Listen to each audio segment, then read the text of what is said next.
Ovarian cyst নিয়ে আজকে কথা বলবো এবং ওভারিয়ান সিস্ট হলে অনেক সময় মহিলারা গোপন করেন বা এটা গুরুত্ব দিতে চান না, কিন্তু অনেক সময় বেশিরভাগই কিন্তু দেখা যাচ্ছে ফাংশনাল সিস্ট অর্থাৎ ক্ষতি করে না। কিছু ক্ষেত্রে কিন্তু ওভারিয়ান টিউমার বা ওভারিয়ান ক্যান্সারও কিন্তু পাওয়া যায়। এটা কিন্তু বিপজ্জনক হতে পারে।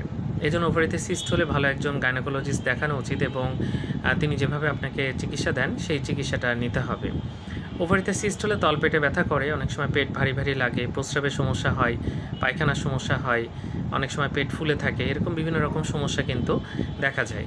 একটা আলট্রাসোনোগ্রাম করেই কিন্তু এটা ডায়াগনোসিস করা যায়, তবে কোনো কোনো ক্ষেত্রে কিন্তু আরও কিছু টেস্ট করা হয় যে আর কোনো সমস্যা আছে কিনা সেটা দেখার জন্য। তো ওভারিতে সিস্ট এটা খুবই কমন এবং আলট্রাসাউন্ড করে অনেক মহিলার এটা ডায়াগনোসিস করা যায়। তো একজনের যদি তলপেট ব্যথা থাকে, পেট ভারী ভারী লাগে, বমি হয়, পেটের মধ্যে ব্যথা করে এবং দেখা যাচ্ছে যে কনস্টিপেশন হচ্ছে, প্রস্রাবের সমস্যা হচ্ছে, তাহলে কিন্তু দ্রুত ডাক্তার দেখানো উচিত। তিনি যদি এটা কনজারভেটিভ অ্যাপ্রোচে ম্যানেজ করেন, অবশ্যই সেভাবেই চলতে হবে। তিনি যদি অপারেশন করতে চান সেটা করিয়ে নেওয়া উচিত। ধন্যবাদ সবাইকে।